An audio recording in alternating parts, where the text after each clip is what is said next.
आगामी जनगणना 2027 को लेकर तैयारियां तेज हो गई हैं। रजिस्ट्रार जनरल और जनगणना आयुक्त मृत्युंजय कुमार नारायण ने प्रेस कॉन्फ्रेंस में जनगणना अधिनियम की धारा 15 का हवाला देते हुए कहा कि जनगणना के दौरान जुटाया गया व्यक्तिगत डेटा पूरी तरह गोपनीय रहेगा। उन्होंने स्पष्ट किया कि किसी भी व्यक्ति की जानकारी न तो आरटीआई के तहत साझा की जा सकती है, न ही अदालतों में साक्ष्य के रूप में पेश की जा सकती है और न ही किसी अन्य संस्था के साथ साझा की जाएगी। साथ ही उन्होंने स्पष्ट किया कि जनगणना और एसआईआर के बीच कोई सहसंबंध नहीं है। मुख्यमंत्री नीतीश कुमार ने आज विधान परिषद की सदस्यता से इस्तीफा दे दिया है। उनका इस्तीफा लेकर मंत्री विजय चौधरी और एमएलसी संजय गांधी विधान परिषद जाकर पहुंचे थे। नीतीश कुमार का त्यागपत्र महज 29 शब्दों में लिखा था। सभापति अवधेश नारायण सिंह ने इस्तीफा स्वीकार करने की जानकारी दी। उनके साथ जदयू के कई वरिष्ठ नेता शामिल रहे। हालांकि नीतीश कुमार फिलहाल बिहार के मुख्यमंत्री बने रहेंगे। यह पद वह कब छोड़ देंगे, इस पर अब तक प्रतिक्रिया नहीं आई है। भारतीय जनता पार्टी के राष्ट्रीय अध्यक्ष नितिन नवीन ने आज अपनी विधायकी छोड़ीएच दी है। उन्होंने सोमवार सुबह भाजपा के प्रदेश अध्यक्ष संजय सरावगी को अपना इस्तीफा देने के लिए विधानसभा भेजा। संजय सरावगी ने विधानसभा अध्यक्ष प्रेम कुमार को नितिन नवीन का इस्तीफा सौंप दिया।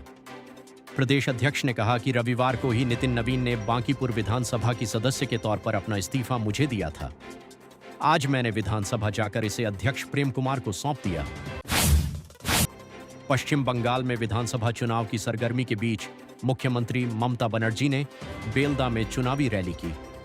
इस रैली में उन्होंने भाजपा की नीतियों पर जमकर निशाना साधा। ममता बनर्जी ने जनता को चेतावनी देते हुए कहा, भाजपा चुनाव खत्म होते ही गैस और कैश देना बंद कर देगी।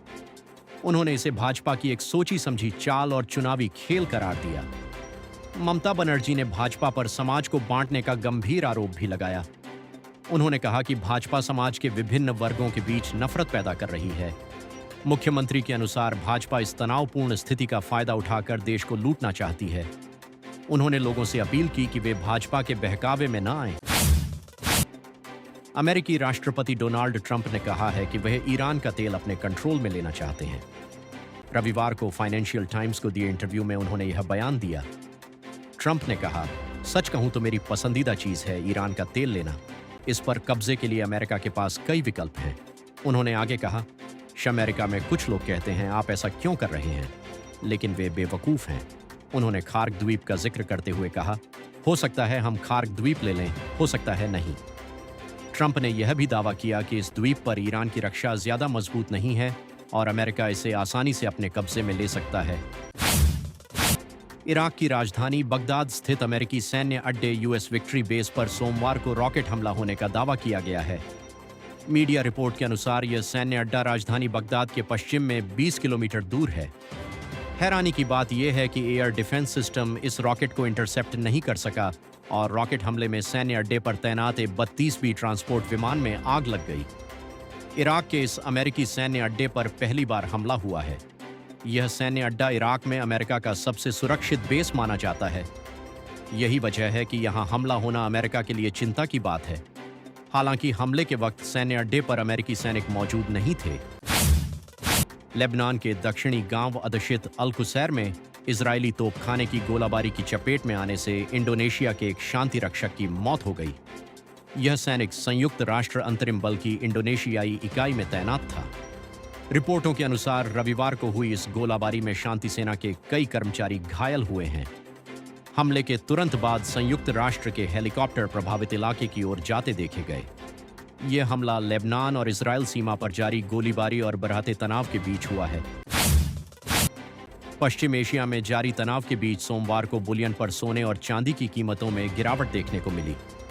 चांदी की कीमत 1040 रुपये गिरकर 2.27 लाख रुपये प्रति किलो पर पहुंच गई। वहीं सोने का भाव 1050 रुपये गिरकर 1.46 लाख रुपये प्रति 10 ग्राम पर आ गया। पश्चिम एशिया में जारी युद्ध के कारण वैश्विक बाजारों में अस्थिरता बनी हुई है। इसी के चलते सोमवार को शुरुआती कारोबार में सेंसेक्स और निफ्टी जैसे शेयर बाजार में भारी गिरावट दर्ज की गई। विदेशी निधियों की निरंतर निकासी ने भी घरेलू शेयर बाजारों की कमजोरी को और बढ़ा दिया। शुरुआती कारोबार में 30 शेयरों वाला बीएसई सेंसेक्स 2-4 अंक गिरकर 72,391.98 पर आ गया। वहीं 50 शेयरों वाला NSE निफ्टी 349.45 अंक गिरकर 22,470.15 पर पहुंच गया। शुरुआती कारोबार में रुपया अमेरिकी डॉलर के मुकाबले अपने सर्वकालिक निचले स्तर से 128 पैसे की मजबूती के साथ 93.57 पर पहुंच गया। भारतीय रुपया पहली बार अमेरिकी डॉलर के मुकाबले 95 के स्तर को पार कर गया है, जिससे मुद्रा बाजार में चिंता। सोमवार के कारोबारी सत्र में रुपया गिरकर 95 प्रति डॉलर के पार पहुंच गया, जो अब तक का सबसे निचला स्तर माना जा रहा है। यह दिन भर में करीब 0.3% की गिरावट को दर्शाता है। पाकिस्तान सुपर लीग में रविवार को लाहौर कलंदर्स और कराची किंग्स के मैच में लाहौर कलंदर्स पर बॉल टैंपरिंग का आरोप लगा और टीम पर 5 रन की पेनल्टी लगी। घटना कराची किंग्स की पारी के 19वें ओवर के बाद हुई। उस वक्त कराची को जीत के लिए आखिरी ओवर में 14 रन चाहिए थे और लाहौर की ओर से हारिस रऊफ गेंदबाजी करने आने वाले थे। इसलिए कराची किंग्स को 5 पेनल्टी रन दे दिए गए, साथ ही गेंद भी तुरंत बदल दी गई। इस फैसले के बाद कराची किंग्स को जीत के लिए सिर्फ 9 रन चाहिए थे। IPL 2026 में मंगलवार को पंजाब किंग्स और गुजरात टाइटंस की टीमें मुल्लापुरा स्टेडियम में आमने सामने होंगी। दोनों ही टीमें इस सीजन का पहला मुकाबला खेलने के लिए उतरेगी। ऐसे में दोनों टीमें अपने अभियान की शुरुआत जीत के साथ करना चाहेगी।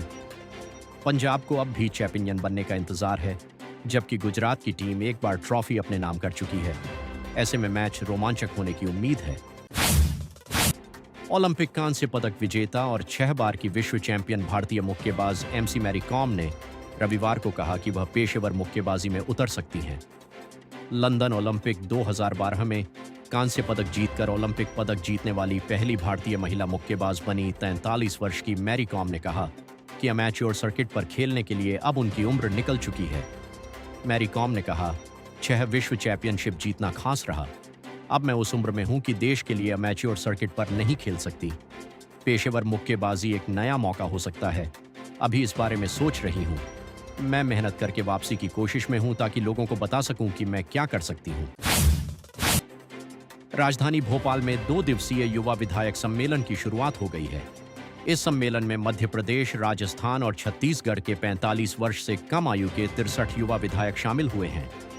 पहले दिन लोकतंत्र को मजबूत बनाने और नागरिकों की भागीदारी में युवाओं की भूमिका पर चर्चा शुरू हुई। उद्घाटन सत्र को संबोधित करते हुए मुख्यमंत्री डॉक्टर मोहन यादव ने कहा कि भारतीय लोकतंत्र किसी पश्चिमी मॉडल की नकल नहीं है, बल्कि यह हमारी अपनी सभ्यता, परंपरा और सांस्कृतिक मूल्यों से विकसित हुआ है।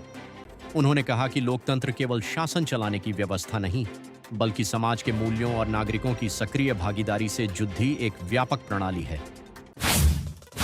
मध्य प्रदेश में मार्च के आखिरी दिनों में मौसम ने एक बार फिर करवट ले ली है। प्रदेश में सक्रिय हुए नए मौसम सिस्टम के चलते अब अगले 4 से 5 दिनों तक आंधी, बारिश और कहीं-कहीं ओलावृष्टि का दौर बना रहेगा। मौसम विभाग के अनुसार अगले 24 घंटों में ग्वालियर, चंबल संभाग के भिंड और दतिया जिलों में ओले गिर सकते हैं। इसके अलावा भोपाल, जबलपुर समेत कई जिलों में तेज हवाओं के साथ बारिश होने के आसार हैं। प्रदेश के लगभग आधे हिस्से में मौसम को लेकर अलर्ट जारी किया गया है।